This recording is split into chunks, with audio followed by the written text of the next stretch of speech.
Conflict in Sudan by Sean and Finn. History of the conflict. After leader Omar al-Bashir was overthrown by rebellion, Sudan became peaceful and free, or so we thought. Sudan broke in half and became two separate countries. This caused Sudan's economy to crumble and for trouble to begin. The whole country became a battleground between two generals, Abdul Fattah al-Burhan, who currently holds control of Sudan, and Mohammed Abdel al-Dagalo, who wants to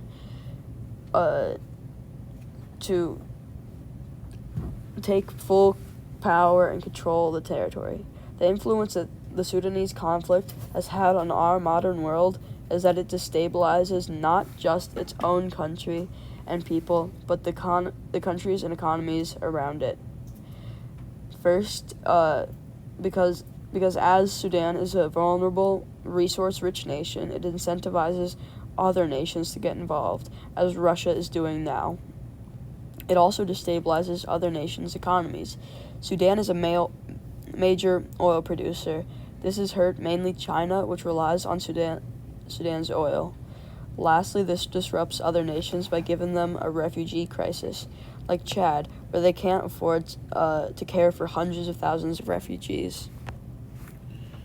There are a lot of ways people are addressing the conflict going on in Sudan right now. This includes the UNHCR, which is the United Nations Refugee Agency. They help those who are affected by the growing violence of the conflict by providing clean water, health supplies, and emergency assistance.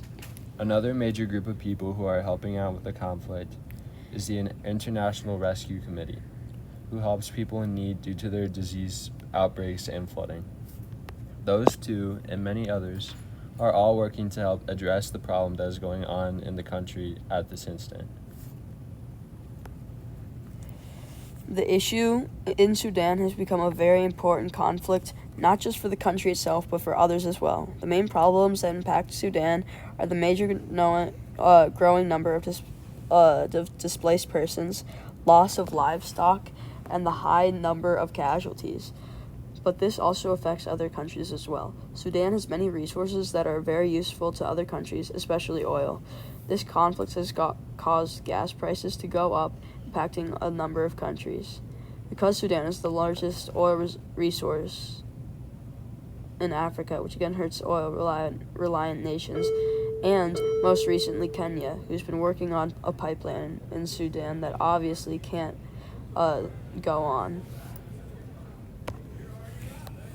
Although this is a very big problem, there are small things you can do to help out.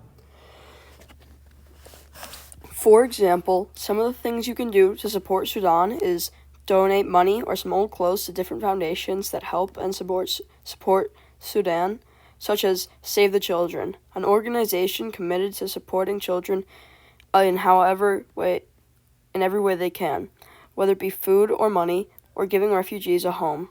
You can also advocate and bring attention to the conflict through social media. It may not seem like much, but every little thing helps.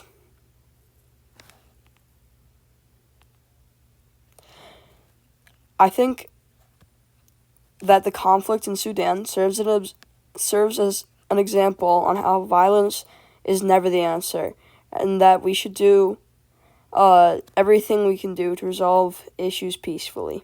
I also think outside nations should not get involved, as history tells us that does more harm than good. For example, U.S. airstrikes killed 22,000 people in Iraq, Afghanistan, and Syria.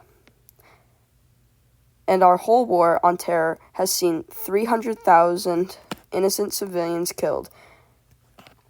The result of all this bloodshed was the Taliban instantly seizing control of Afghanistan as soon as American troops left.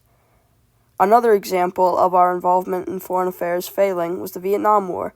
We tried to stop communism in Vietnam, but instead got 50,000 American soldiers killed.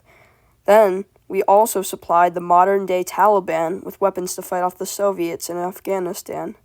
That, of course, backfired, as they ended up using those weapons on us when we were invaded. If history has taught us nothing, or anything, it is that we should not get involved in things that don't concern us. And, in fact, the United States got involved. If we got involved in Sudan, China would most certainly be displeased with this, as they heavily rely on Sudan, sparking conflict between two superpowers. So, in conclusion, the best thing we can do for Sudan is to support the refugee crisis and do nothing else.